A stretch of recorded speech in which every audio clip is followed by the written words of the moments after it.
Hello everyone, Mr. Choi here.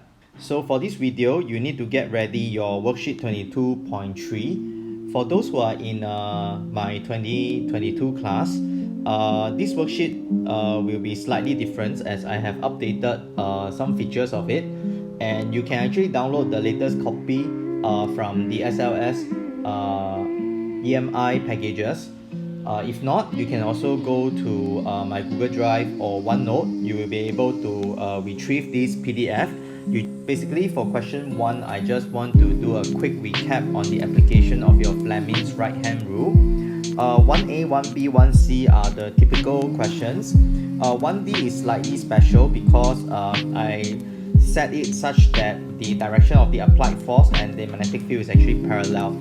So when you apply your Fleming's right-hand rule, you will find that you can't really form the right-hand rule on this particular context.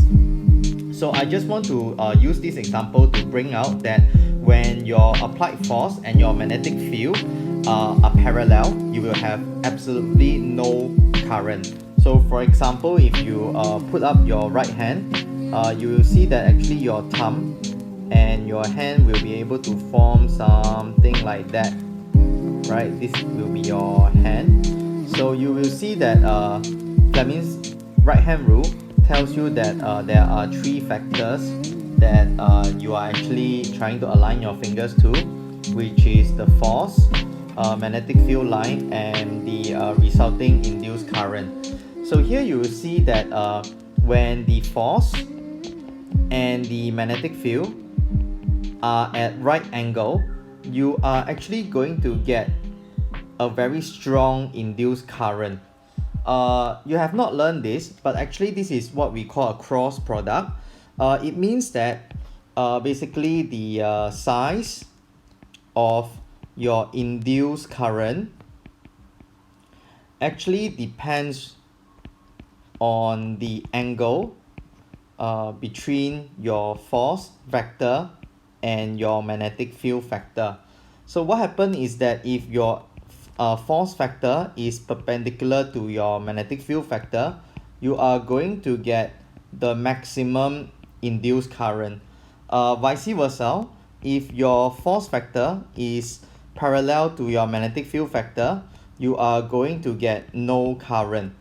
So if you look at these two relationships, which is not taught explicitly, if your F and your magnetic field is like, let's say, at a 45-degree angle, we will still be able to get some induced current. So just go back to the trend that I have given you. If they are at 90 degrees, you are going to get max. If they are completely parallel to each other, meaning that they are at 0 degrees between one another, you are going to get no induced current. So what if the force factor and the magnetic field factor are at 45 degrees? Are you going to get slightly less or absolutely no current? So after thinking through, I hope you can judge by the trend that if they are at a certain angle to it, you are still going to get some induced current, but it is going to be slightly weaker. Okay, you need this piece of information to actually understand your AC generator later. Okay, so this piece of information is not being stated explicitly in your textbook, but you need to know. Okay, so some of you at this time may be thinking, okay, so this is for Fleming's right-hand rule. Can this be applied to Fleming's left-hand rule? So in Fleming's left-hand rule, what you have is that you have the magnetic field in this way, and if you supply a current, so this is a current that is supplied, and because of the supply current, the magnetic fields will interact, and you are going to get this induced force in your Fleming's left-hand rule. Will this trend be applied? What do I mean by this trend? Can I say that when your factor M is perpendicular to your factor I, am I going to get the maximum induced force? And if my magnetic field is perpendicular to the current, am I going to get no induced force? The answer is yes. Okay, so actually this Fleming's right hand rule and Fleming's left hand rule, they are both the cross products. So you have not learned this mathematically, but you need to know. So you will need to know that when these vectors are perpendicular to each other, they will give you the maximum output. Okay, and when these angles are getting closer and closer to 0 degree, they are going to give you a weaker output. Okay, in this later version of the worksheet, I have actually updated the diagram here of a simple AC generator. So this new diagram allows you to see it clearer on how the wire coil is connected to the two slip ring commutator. So SRC stands for slip ring commutator here.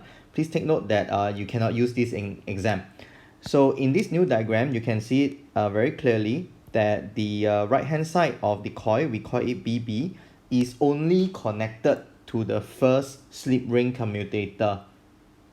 And as for the other side of the coil, it is actually nearer to the center axis. As you can see here, the red line is nearer to the dotted axis line than the purple line.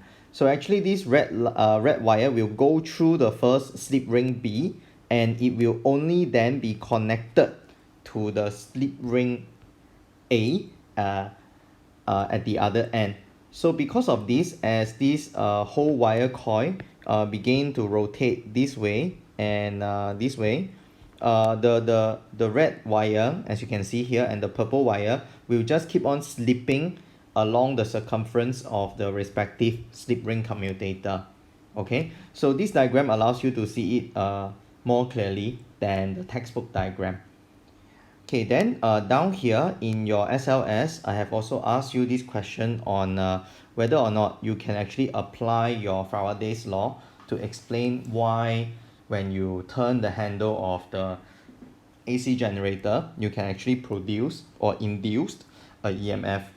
So here is the standard model of answering. You just need to identify the conductor that will experience the changing magnetic flux linking to the magnet, and then you quote Faraday's law, and remember Faraday's law says that it's the EMF that is being induced. You need the EMF before you can have current.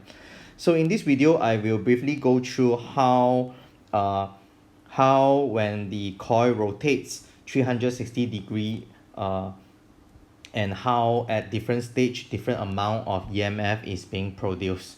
So the first feature you will notice that is different from your DC motor is in your DC motor, if you recall, if you go back to your DC motor worksheet, so in your DC motor worksheet, right, you will notice that as you supply the current through a battery, the forces that you get induced, so in this case you apply a current in a DC motor, when you apply a current, you actually get the induced force over here, and you notice that as the coil rotate, the induced force is always vertical, right? You can see here induced force, they are vertical.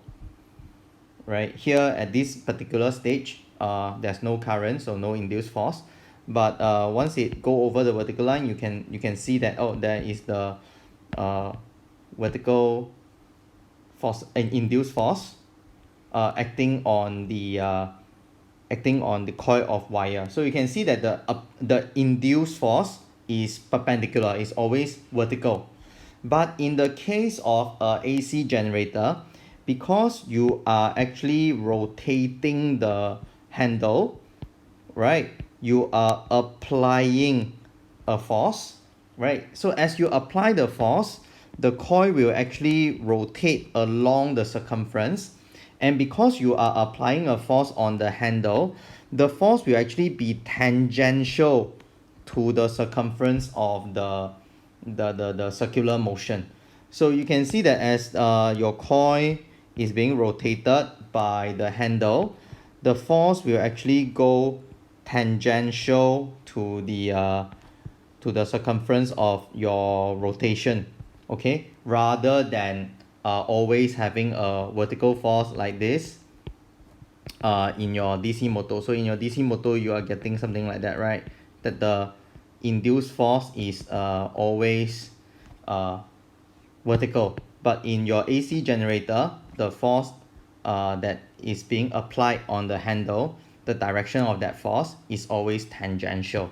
Okay, so this is the second thing that you need to take note, right? That in your AC generator, you will see that the direction, right, of the applied force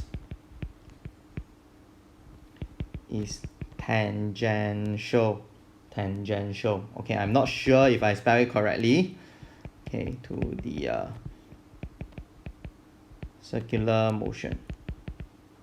Okay, so it is not vertical. So this is one thing that you need to take note, and I will come back to this point. Why is this point important at the later part of my video?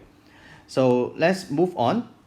So as you can see, it is very similar to your DC motor worksheet. So let's first analyze the easiest configuration. That is when your coil is at the horizontal position. So horizontal position is just as shown over here, right? If you place your eyes over here, you will actually see that the north pole of the permanent magnet is on your left and the south pole on the right, right? And then because your coil over here is flat, you will see that the cross-sectional area will become like two circles showing over here. So this is the coil that is lying horizontal, right? And then you have your brush over here and your brush over here. So I decided to put the brush on each side of the axis so that you can visualize them easier. So for the 3D diagram, I place it on the same side, but for the cross-sectional diagram, I put it on either side of the AC generator, okay, on different side of the thing. So here I try to keep everything uniform. So here in this diagram, you can see that the handle is rotated from this point of view, right? You can see that the rotation is clockwise. So I have tried to keep it consistent. So here you will also see that the applied force will cause this thing to rotate clockwise as well. Okay, so here you can see that because of that, you will have this applied force over here in black, right? And if you want to try, you can now apply your Fleming's left hand rule, and you can see that when you apply your Fleming's left hand rule, your magnetic field is going from north to south. Yeah, and then let's analyze the induced current that will flow through wire A. So you position your Fleming's right hand rule, the force is upward and the magnetic field is going left to right, and you will see that the induced current, right, is going into wire A, right? So your induced current in red is going in, and if you apply your Fleming's right hand rule on your wire B, you will see that it is coming out of it, right? So once you have confirmed that in the 3D diagram, what it means is that down here, right, your wire AA is having a force that is going up, right? And you have your magnetic field that is going in this direction. So by applying your Fleming's right hand rule, you will see that your current flowing through A is going into the coil. So it goes into the coil like that. So when it goes into the coil, it goes like that, and then into slip ring commutator A, and then go through the brush at A, and you will have a current that comes out like that, right? And now if you analyze your wire B, right, just now we did it in the cross-sectional wheel. Now we do it in a 3D isometric wheel. You apply your Fleming's right hand rule, you can actually see that the current is going like this, right? So because of that, actually it will create something like that. So now your AC generator is now has generated a current that is coming out from your brush A, and it is getting the current back on your brush B. So if you imagine now that your that this AC generator is like a battery, you can see that now at your brush A, it has current going out, and then in your brush B, you have current going in. So in this case, now brush A, it is as if it is your positive terminal and B is your negative terminal, right? So down here, let's record down what we found. So because of this particular configuration, you can see that your force vector and your magnetic field vector is perpendicular. So as a result, the induced EMF and hence the induced current will be at its maximum, right? And as a result, as I show you in the 3D diagram, which is actually the same and consistent as the cross-sectional diagram, now your brush A is acting like the positive terminal of a battery and brush B is like the negative terminal. So brush A will become the positive terminal, brush B is now the negative terminal. So let's put it down. So this is plus and minus, and it is consistent as what we learned, right? If I have current going in, it is a plus, current coming out, it is a negative, right? So that's what we have gotten from the first diagram. So now we need to carry on our analysis, right? And we want to see why is it called a AC generator? At what point will the current flip, right? At what point will the current alternate its direction? So let's carry on our analysis. So if I continue rotating this handle in the clockwise direction, then I will have a case whereby you can see that my force vector is now tangential to the magnetic field line. So if now I draw my magnetic field line, right, you will see that my magnetic field line and my force vector over here actually is not perpendicular. And when we see something like that, it becomes quite tricky for us to align our fingers using Fleming's right hand rule. So since it is kind of difficult, so why not we analyze the next one, right? If I know how the current behave at 0 degree, and if I know how the current behave at 90 degree, I can actually form a trend, and then I can deduce how the current will behave at 45 degree, correct or not? So at 0 degree, we have now conclude that it is maximum EMF, right? So now let's look at the 90 degree part when the coil is vertical. So when the coil is vertical, for example, now the coil goes like this, and your magnet is like this, right? It is vertical, right? This coil here is what we call vertical, yeah? So if the coil is vertical, how it will look like? So firstly, you will see that now at vertical, my applied force is tangential to the tangential to the circumference, and you can see that now at this particular point, the force vector and my magnetic field vector become parallel. And earlier on, we say that when your force vector and your magnetic field vector are parallel, there will be no induced current. So in this particular case, when the coil is vertical, actually your induced EMF would be 0.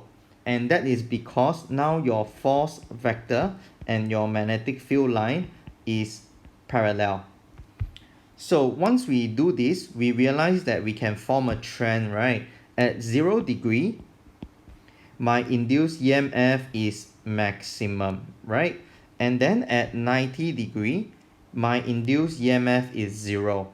So it means that between 0 degree when my coil is flat and at 90 degree when my coil is vertical, my induced EMF at 45 degree is actually at a decreasing trend. It's dropping. right? And that is because the angle between the force vector and the magnetic field is also decreasing, right? It's getting less than 90 degree.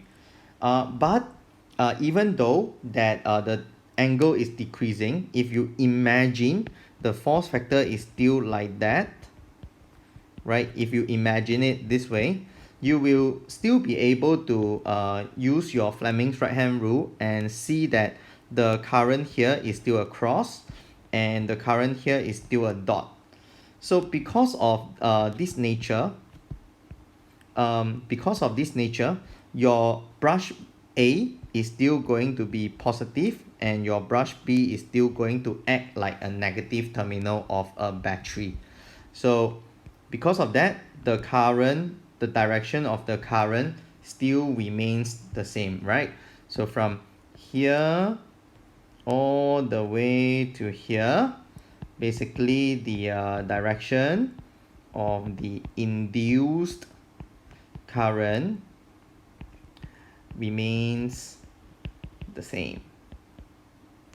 Now the tricky and interesting part comes similar to your DC motor, is that after it rotates past the vertical plane, so now I let it continue to rotate, and because it now rotates past the 90 degree mark, you will see that the angle is now larger than 90. And down here it is the same thing. You will find that it is actually quite challenging to align your Fleming's left hand rule, because as you can see here, the direction of the force and the direction of the magnetic field is actually not perpendicular. So again, we find it difficult, but what we know is that we actually start at 90 now, and we can analyze the trend using two different reference points. So we want to analyze the current here at 90, and we want to analyze the current here at 180. So we use these two as our anchor point, and once we know how the current is like, or the EMF is like at 90 degree, and how the current is like at 180 degree, we can then deduce how the current is like in between, right, at 135 degree.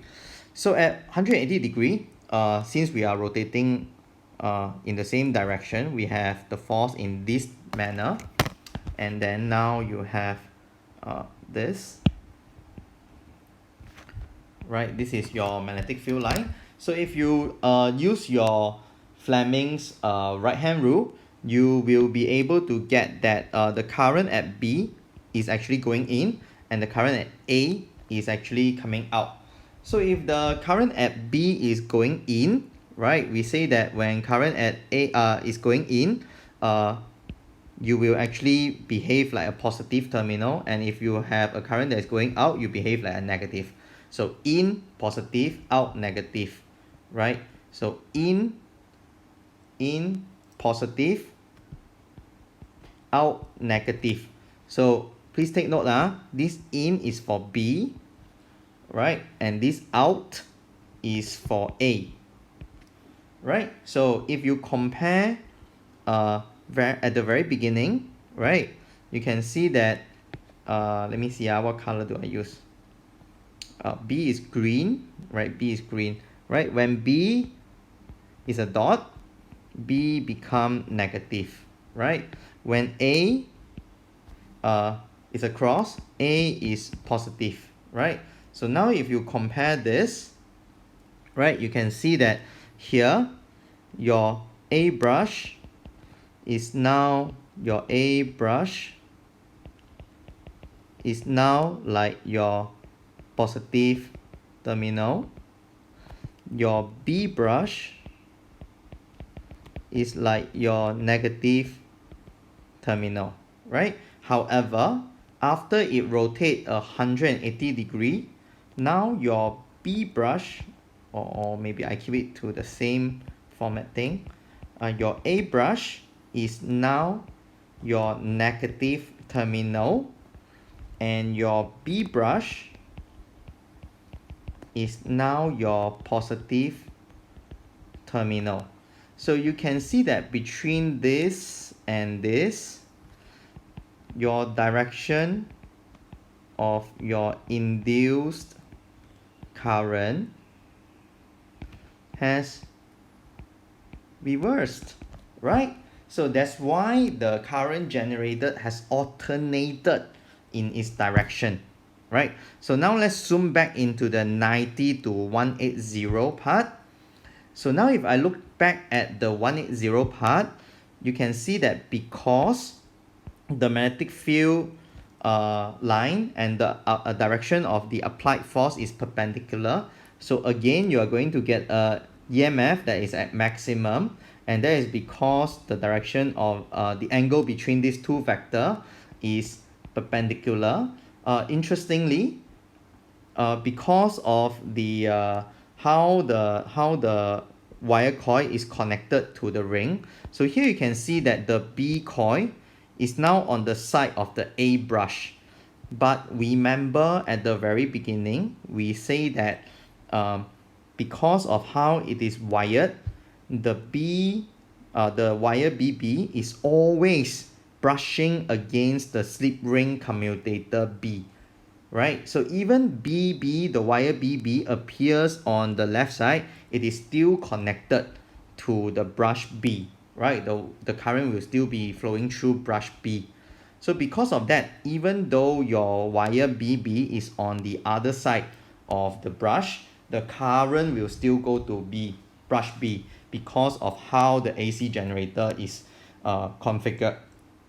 So as we have determined here, your brush A will now behave like a negative terminal, and your brush B will behave like a positive terminal, right? And because now we know how the current or the EMF is like at 90 degree, we also know how the current or EMF is like at 180 degree. We can then deduce what is in between. So at 90 degree it is 0.